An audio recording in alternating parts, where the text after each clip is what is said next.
Sí, ¿verdad? ¿Por qué? Porque bueno, este libro ahora sí que tú lo elegiste, así que me gustaría saber qué es lo que te ha gustado de este libro y en lo personal, que de tu historia personal quizás preguntarte por ahí si algo te hizo particularmente sensible a esta obra.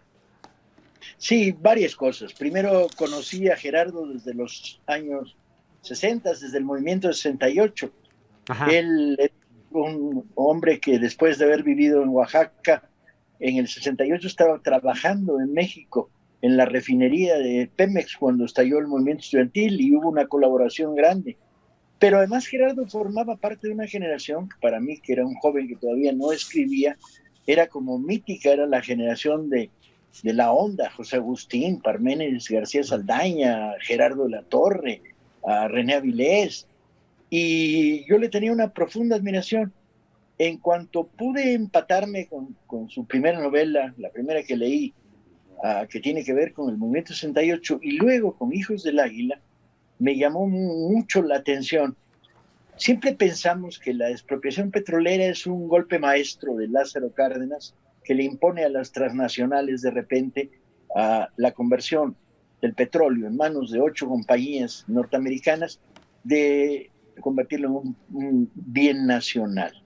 Bueno, la verdadera historia es que previo a la expropiación hay una larguísima lucha de los trabajadores petroleros.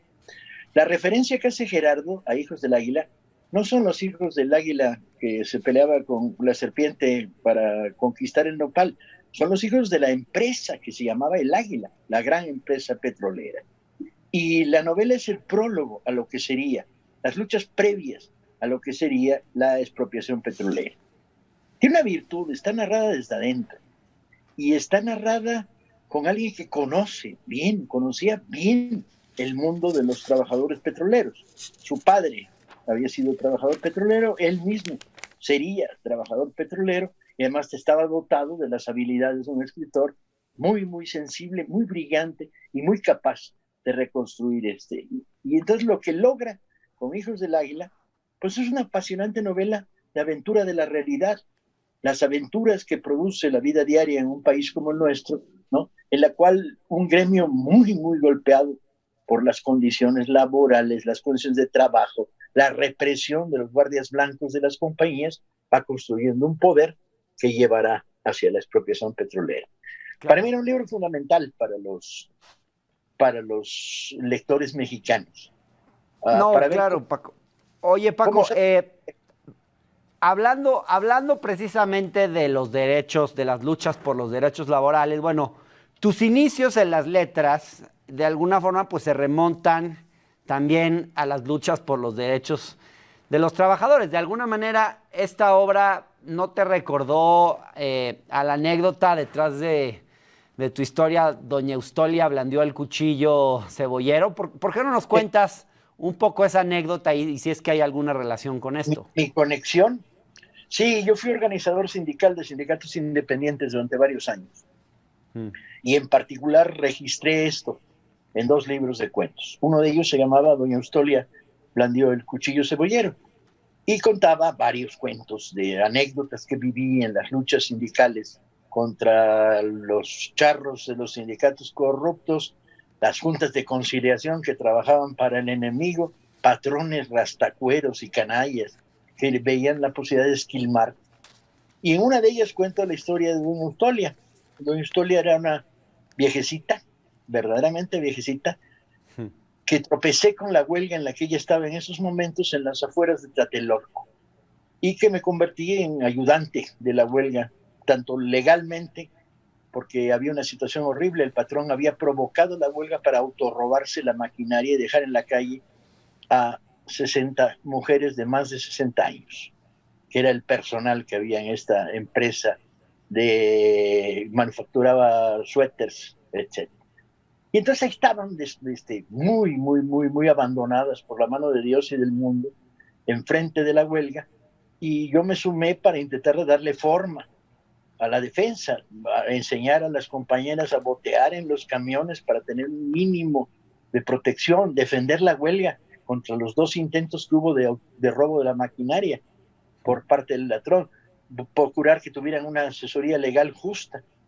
Y en una de estas apareció un día el charro con una pistola a tratar de fumigarme.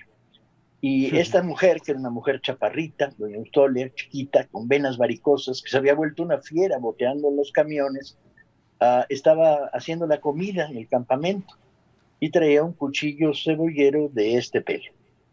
Y con el cuchillo en la mano avanzó hacia el charro diciéndole algunas palabras soeces, entre ellas: aléjate, güey, y deja tranquilo a Paquín o te hago un hoyo del tamaño de este cuchillo.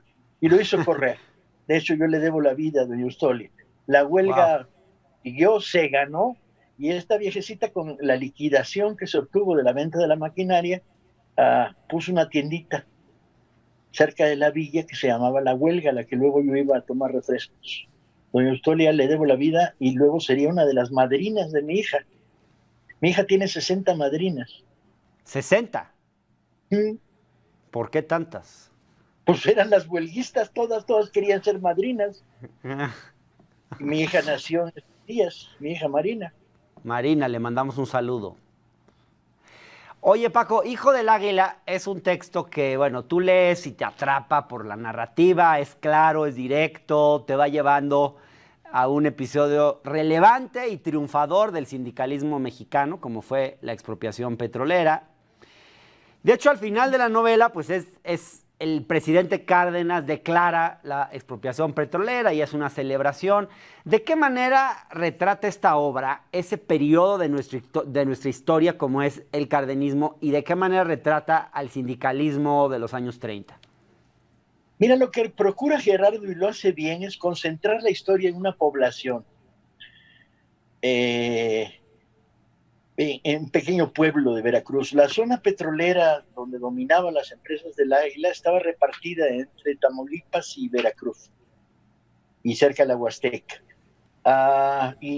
Gerardo lo que agarra es un lugar, un fragmento, y entra en la vida cotidiana para demostrarte que no hubo magia, ni hubo una decisión presidencial sacada de la nada, sino una solución presidencial sacada de una reflexión muy sólida de don Lázaro, de las condiciones en que estamos viviendo, verdaderamente secuestrado el petróleo mexicano por las transnacionales, que nos puso, por cierto, al borde de la guerra, porque algunas transnacionales presionaron a sus gobiernos. Lo que pasa es que la cercanía del inicio de la guerra mundial frenó cualquier posible actividad bélica entre ingleses, holandeses, norteamericanos y México. Claro, Paco, ¿me permitirías ir un corte? Quiero que sigamos platicando porque esta colección popular del fondo tiene textos muy interesantes y quisiera que platiquemos un poco también de esto. Si me permites, nada más vamos a un corte y ya estamos de vuelta en un minuto. Ya volvemos. Por seguir con nosotros en el Octágono. Si nos ven por sistemas de cable, seguro ya saben que estamos en Easy, Axtel y Total Play en el canal 8, en televisión abierta también 8.1 y en redes sociales nos pueden seguir por Instagram en la cuenta de La Octava Digital, en Twitter en la cuenta @La Octava Digital y desde luego en YouTube también. Si buscan La Octava nos pueden seguir en vivo o pueden ver todos los programas anteriores. Bueno, seguimos platicando con Paco Ignacio Taibo. Paco Ignacio Taibo II ahora vamos a platicar sobre el trabajo que ha hecho el Fondo de Cultura Económica en estos años. Paco, este libro, Hijos del Águila, es parte de la colección popular del Fondo de Cultura Económica, una colección de obras que son para un público mayor, un público más amplio quizás del que han llegado las obras del fondo hasta ahora y además a un precio mucho más económico. No sé si entiendo bien cuál es el propósito, pero quizás tú puedas ampliarnos en la visión, la filosofía que hay detrás de estas publicaciones.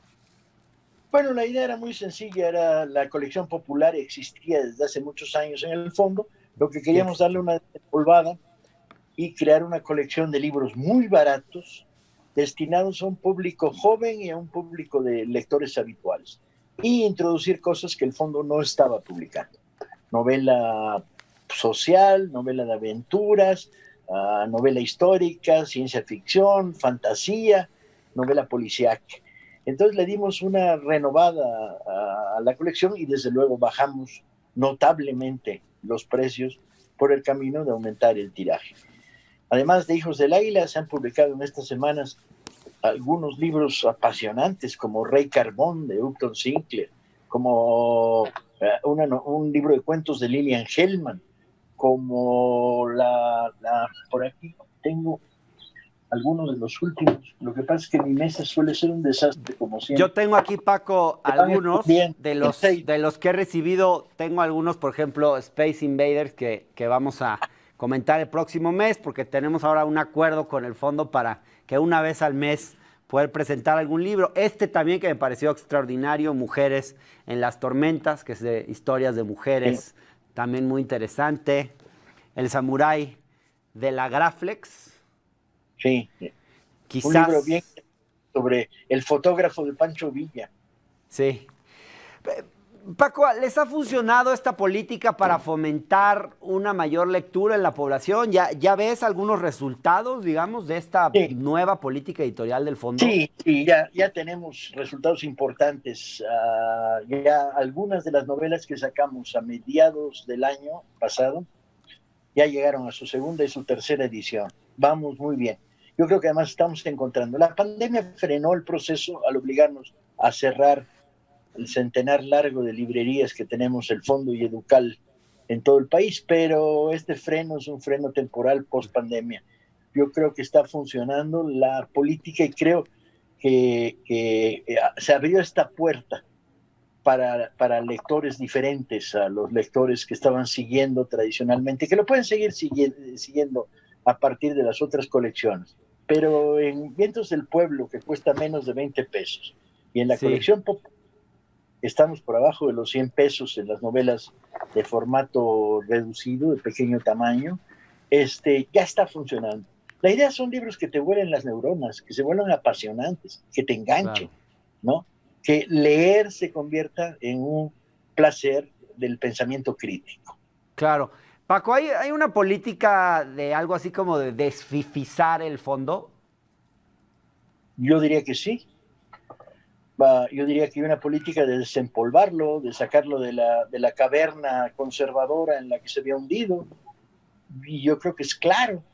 Al mismo tiempo que conservas, y estamos conservando, y tenemos un % altísimo de reediciones de los viejos textos que nutrían la vida del fondo y que llegaban a la academia y a los estratos universitarios medios y superiores y al lector interesado en ciencias sociales, en arte, en filosofía, hemos introducido, una fuerte, ya estaba ahí, de literatura infantil y juvenil, y 1/3 de nuestra producción lo hemos destinado a colecciones de libros mucho más baratos y más con la intención de provocar el placer de la lectura.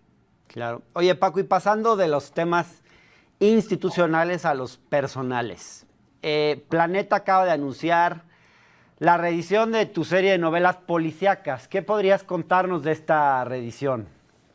Bueno, reeditaron primero las 6 novelas policíacas sin personaje, y luego toda la serie de Velasco Arán. Yo estoy contento porque espero que exista una nueva generación de lectores que en su día estuvieron leyendo. Hay novelas de la serie de Velasco Arán que tienen 25 ediciones en español, más otro montón en otros países del mundo. Yo creo que la oportunidad que me dan de volver a entrar en contacto directo con los lectores y a una nueva generación de lectores, pues es muy apreciable. Me pone de muy buen humor. Además, a mí me siguen gustando las novelas de la serie de Velasco Arán, las 9 que se produjeron en los últimos 40 años, desde que publiqué la primera, que es Días de Combate. Paco, hablemos un poco de la novela policíaca, que es en la que tú te iniciaste. ¿Cuáles dirías que son los aspectos más importantes, lo que tú más valoras en una novela policíaca? Yo creo que son varias cosas. Primero, necesitas un personaje muy fuerte, que te conduzca a la trama. Luego necesitas una anécdota muy, muy interesante, que no te abandone, llena de elementos de enigma, de por qué, cómo, cuándo, qué, de misterio que tienes que resolver. La novela resuelve y deshace entuertos. Luego necesitas personajes secundarios que te sostengan el libro. Y luego necesitas una visión de la sociedad. Una novela policíaca, a mí las que me gustan son aquellas que son dos cosas. Te sigo leyendo porque quiero saber qué pasa, pero también te sigo leyendo porque quiero saber qué tipo de sociedad es la que me estás contando. El crimen no se realiza en el abstracto, se realiza en unas condiciones de confrontación social, de penurias, de debilidades, de locuras, de desvíos, ¿no? Entonces, quiero una novela donde hay ambiente, donde se sienta el peso de la ciudad, donde te reconozcas a ti y reconozcas a los personajes secundarios, a las tramas, a los problemas ocultos, ¿no? Yo creo que es la novela policíaca que a mí me interesa como lector y como creador. Claro, y aquella primera novela de Velasco Arán, que es tuya de 1976, ¿qué te inspiró en ese trabajo? ¿Qué Es curioso. reivindicas hoy de esa novela? Yo trabajaba en aquella época en una oficina y empezó a correr el rumor de que había un estrangulador de mujeres que estrangulaba mujeres en los baños de la Ciudad de México. Y llegó a ser tan potente el rumor que algunas compañeras de la oficina nos hacían, antes de entrar al baño, en ir al baño, entrábamos nosotros primero, los hombres de la oficina, revisáramos que no hubiera nadie y luego nos quedábamos en la puerta. La verdad es que no existió el tal estrangulador de mujeres en baños de oficina, pero puso sobre la mesa los miedos de una sociedad que luego se verían reflejados a lo largo de los años y que hoy están en el horror del feminicidio. Y entonces esta primera novela era la historia de este estrangulador seguida por Velasco Arán, que se propone frenarla, detenerla. Paco, ¿y nunca pensaste retomar las aventuras de este personaje de Velasco Arán? ¿En qué momento ya decides dejarlo por completo? ¿Ya no te interesó retomarlo en algún... No lo dejé, ahí está. Ahí Está está. en el... Sí, escribí 9 novelas con Velasco Arán y hay una 10ª que he empezado y que no me gusta y que no ha salido, pero a lo mejor ahora, sobre pretexto de la salida de estos 9 primeros libros, le voy a volver a entrar Estaría a la bueno. serie de Velasco Arán. Estaría bueno, Paco. Pues muchas gracias por esta conversación y vamos a estar en este espacio una vez al mes. Ya tenemos un acuerdo casi que institucional entre la Octava y el Fondo de Cultura Económica para platicar sobre todos estos libros que están publicando y yo creo que es una buena manera de que la gente lea porque es lo que nos interesa. Muchas gracias a ustedes. Gracias, Paco. Un abrazo. Buenas noches. Vámonos. Para que los panistas acusen persecución en 3, 2, 1. Para hablar de ese y otros temas, vamos con Meme Yamel, porque fíjese que el gobierno de la 4T estaría investigando ya la cúpula del PAN por 3,000 millones de pesos en sobornos y que entre los investigados por estos sobornos con recursos de la empresa brasileña Odebrecht se encontrarían el exsecretario de Hacienda y Crédito Público Ernesto Cordero, el exsubsecretario de Gobernación Roberto Gil Suárez, el exsecretario de la Función Pública Salvador Vega Casillas, los gobernadores panistas de Tamaulipas Francisco García Cabeza de Vaca y el de Querétaro Francisco Domínguez, así como el exsenador panista Jorge Luis Lavalle. Mi querida Meme, te saludo con mucho gusto, buenas tardes.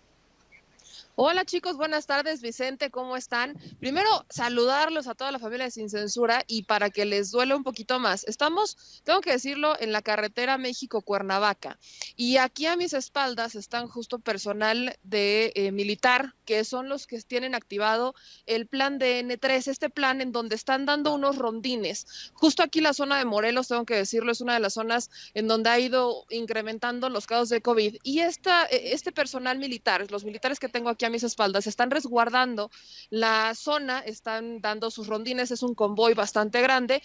Por ejemplo, tengo que decirles que la zona de Tepoztlán está cerrado, solo les dejan entrar a los colonos y de hecho uno se acerca y te dicen, si no vives aquí, vámonos para afuera. Para aquellos que dicen que no se está haciendo nada, que aquí no, que no pasa nada y que les vale soberano cacahuate, no, sí hay un plan activo, está en ciertas zonas y la carretera Cuernavaca, México-Cuernavaca es una de ellas, entonces sí queríamos retratarlo un poco porque aquí están pues los militares que vienen con los cubrebocas algunos y traen pues el cintillo en el brazo del plan de N3, que es el que está activo por el tema del COVID.